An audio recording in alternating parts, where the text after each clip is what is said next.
Sesudah itu, Yesus berangkat ke seberang Danau Galilea, yaitu Danau Tiberias. Orang banyak berbondong-bondong mengikuti dia karena mereka melihat mujizat-mujizat penyembuhan yang diadakannya terhadap orang-orang sakit. Dan Yesus naik ke atas gunung dan duduk di situ dengan murid-muridnya. Dan Paskah, hari raya orang Yahudi, sudah dekat. Ketika Yesus memandang sekelilingnya dan melihat bahwa orang banyak berbondong-bondong datang kepadanya, berkatalah ia kepada Filipus, "Di manakah kita akan membeli roti, supaya mereka ini dapat makan?" Hal itu dikatakannya untuk mencobai dia, sebab ia sendiri tahu apa yang hendak dilakukannya. Jawab Filipus kepadanya, "Roti seharga 200 dinar tidak akan cukup untuk mereka ini. Sekalipun masing-masing mendapat sepotong kecil saja." Seorang dari murid-muridnya, yaitu Andreas, saudara Simon Petrus, berkata kepadanya, "Di sini ada seorang anak yang mempunyai 5 roti jelai dan 2 ikan. Tetapi apakah artinya itu untuk orang sebanyak ini?" Kata Yesus, "Suruhlah orang-orang itu duduk." adapun di tempat itu banyak rumput, maka duduklah orang-orang itu, kira-kira 5.000 laki-laki banyaknya. Lalu Yesus mengambil roti itu, mengucap syukur, dan membagi-bagikannya kepada mereka yang duduk di situ. Demikian juga dibuatnya dengan ikan-ikan itu, sebanyak yang mereka kehendaki. Dan setelah mereka kenyang, ia berkata kepada murid-muridnya, "Kumpulkanlah potongan-potongan yang lebih, supaya tidak ada yang terbuang." Maka mereka pun mengumpulkannya, dan mengisi 12 bakul penuh dengan potongan-potongan dari ke-5 roti jelai yang lebih setelah orang makan. Ketika orang-orang itu melihat mujizat yang telah diadakannya, mereka berkata, "Dia ini adalah benar-benar nabi yang akan datang ke dalam dunia." Karena Yesus tahu bahwa mereka hendak datang dan hendak membawa dia dengan paksa untuk menjadikan dia raja, ia menyingkir pula ke gunung seorang diri. Dan ketika hari sudah mulai malam, murid-murid Yesus pergi ke danau, lalu naik ke perahu dan menyeberang ke Kapernaum. Ketika hari sudah gelap, Yesus belum juga datang mendapatkan mereka, sedang laut bergelora karena angin kencang. Sesudah mereka mendayung kira-kira 2-3 mil jauhnya, mereka melihat Yesus berjalan di atas air mendekati perahu itu. Maka ketakutanlah mereka. Tetapi ia berkata kepada mereka, "Aku ini, jangan takut."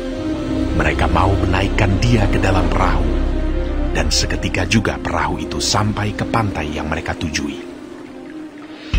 Pada keesokan harinya, orang banyak yang masih tinggal di seberang melihat bahwa di situ tidak ada perahu selain daripada yang satu tadi, dan bahwa Yesus tidak turut naik ke perahu itu bersama-sama dengan murid-muridnya, dan bahwa murid-muridnya saja yang berangkat.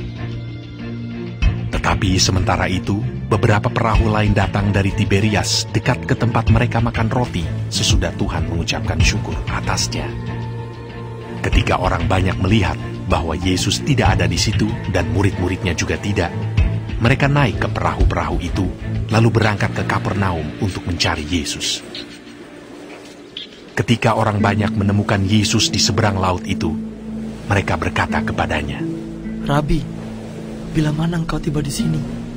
Yesus menjawab mereka, "Aku berkata kepadamu, sesungguhnya kamu mencari aku, bukan karena kamu telah melihat tanda-tanda, melainkan karena kamu telah makan roti itu dan kamu kenyang.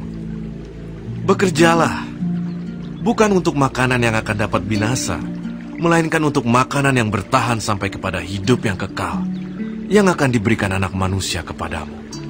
Sebab dialah yang disahkan oleh Bapa, Allah, dengan meterainya." Lalu kata mereka kepadanya, "Apakah yang harus kami perbuat supaya kami mengerjakan pekerjaan yang dikehendaki Allah?" Jawab Yesus kepada mereka, "Inilah pekerjaan yang dikehendaki Allah, yaitu hendaklah kamu percaya kepada Dia yang telah diutus Allah." Maka kata mereka kepadanya, "Tanda apakah yang kau perbuat, supaya dapat kami melihatnya dan percaya kepadamu? Pekerjaan apakah yang kau lakukan? Nenek moyang kami telah makan mana di padang gurun, seperti ada tertulis, mereka diberinya makan roti dari surga. Maka kata Yesus kepada mereka, Aku berkata kepadamu, sesungguhnya bukan Musa yang memberikan kamu roti dari sorga, melainkan Bapa-Ku yang memberikan kamu roti yang benar dari sorga. Karena roti yang dari Allah, ialah roti yang turun dari sorga, dan yang memberi hidup kepada dunia. Maka kata mereka kepadanya, Tuhan, berikanlah kami roti itu senantiasa. Kata Yesus kepada mereka, Akulah roti hidup. Barang siapa datang kepadaku, ia tidak akan lapar lagi. Dan barang siapa percaya kepadaku, ia tidak akan haus lagi. Tetapi aku telah berkata kepadamu, sungguh pun kamu telah melihat aku, kamu tidak percaya. Semua yang diberikan Bapa kepadaku akan datang kepadaku. Dan barang siapa datang kepadaku, ia tidak akan kubuang. Sebab aku telah turun dari sorga, bukan untuk melakukan kehendakku, tetapi untuk melakukan kehendak Dia yang telah mengutus aku. Dan inilah kehendak Dia yang telah mengutus aku, yaitu supaya dari semua yang telah diberikannya kepadaku, jangan ada yang hilang, tetapi supaya kubangkitkan pada akhir zaman. Sebab inilah kehendak Bapa-Ku, yaitu supaya setiap orang yang melihat Anak dan yang percaya kepadanya beroleh hidup yang kekal, dan supaya Aku membangkitkannya pada akhir zaman. Maka bersungut-sungutlah orang Yahudi tentang Dia, karena Ia telah mengatakan, Akulah roti yang telah turun dari sorga. Kata mereka, Bukankah ia ini Yesus, anak Yusuf, yang ibu bapanya kita kenal? Bagaimana ia dapat berkata, Aku telah turun dari sorga? Jawab Yesus kepada mereka, Jangan kamu bersungut-sungut. Tidak ada seorang pun yang dapat datang kepadaku, jikalau ia tidak ditarik oleh Bapa yang mengutus aku. Dan ia akan kubangkitkan pada akhir zaman. Ada tertulis dalam kitab nabi-nabi, dan mereka semua akan diajar oleh Allah. Dan setiap orang yang telah mendengar dan menerima pengajaran dari Bapa datang kepadaku. Hal itu tidak berarti bahwa ada orang yang telah melihat Bapa. Hanya Dia yang datang dari Allah, Dialah yang telah melihat Bapa. Aku berkata kepadamu, sesungguhnya barang siapa percaya, ia mempunyai hidup yang kekal. Akulah roti hidup. Nenek moyangmu telah makan mana di padang gurun, dan mereka telah mati.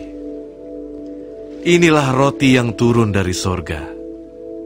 Barang siapa makan daripadanya, ia tidak akan mati.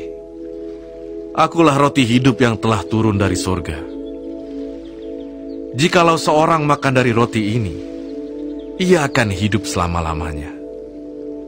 Dan roti yang kuberikan itu, ialah dagingku, yang akan kuberikan untuk hidup dunia. Orang-orang Yahudi bertengkar antara sesama mereka dan berkata, Bagaimana ia ini dapat memberikan dagingnya kepada kita untuk dimakan? Maka kata Yesus kepada mereka, Aku berkata kepadamu, sesungguhnya, jikalau kamu tidak makan daging anak manusia dan minum darahnya, kamu tidak mempunyai hidup di dalam dirimu. Barang siapa makan dagingku dan minum darahku, ia mempunyai hidup yang kekal, dan aku akan membangkitkan dia pada akhir zaman. Sebab dagingku adalah benar-benar makanan, dan darahku adalah benar-benar minuman. Barang siapa makan dagingku dan minum darahku, ia tinggal di dalam aku, dan aku di dalam dia. Sama seperti Bapa yang hidup mengutus aku, dan aku hidup oleh Bapa, demikian juga barang siapa yang memakan aku, akan hidup oleh aku. Inilah roti yang telah turun dari sorga, bukan roti seperti yang dimakan nenek moyangmu dan mereka telah mati. Barang siapa makan roti ini, ia akan hidup selama-lamanya. Semuanya ini dikatakan Yesus di Kapernaum ketika ia mengajar di rumah ibadat. Sesudah mendengar semuanya itu, banyak dari murid-murid Yesus yang berkata, Perkataan ini keras. Siapakah yang sanggup mendengarkannya? Yesus yang di dalam hatinya tahu bahwa murid-muridnya bersungut-sungut tentang hal itu, berkata kepada mereka, Adakah perkataan itu menggoncangkan imanmu? Dan bagaimanakah jikalau kamu melihat Anak Manusia naik ke tempat di mana ia sebelumnya berada? Rohlah yang memberi hidup, daging sama sekali tidak berguna. Perkataan-perkataan yang kukatakan kepadamu adalah roh dan hidup. Tetapi di antaramu ada yang tidak percaya. Sebab Yesus tahu dari semula siapa yang tidak percaya dan siapa yang akan menyerahkan dia. Lalu ia berkata, Sebab itu telah kukatakan kepadamu, tidak ada seorang pun dapat datang kepadaku kalau Bapa tidak mengaruniakannya kepadanya. Mulai dari waktu itu, banyak murid-muridnya mengundurkan diri dan tidak lagi mengikut dia. Maka kata Yesus kepada ke-12 muridnya, Apakah kamu tidak mau pergi juga? Jawab Simon Petrus kepadanya, Tuhan, kepada siapakah kami akan pergi? Perkataanmu adalah perkataan hidup yang kekal. Dan kami telah percaya dan tahu bahwa Engkau adalah yang kudus dari Allah. Jawab Yesus kepada mereka, Bukankah aku sendiri yang telah memilih kamu yang 12 ini? Namun seorang di antaramu adalah iblis. Yang dimaksudkannya ialah Yudas, anak Simon Iskariot. Sebab dialah yang akan menyerahkan Yesus. Dia seorang di antara ke-12 murid itu.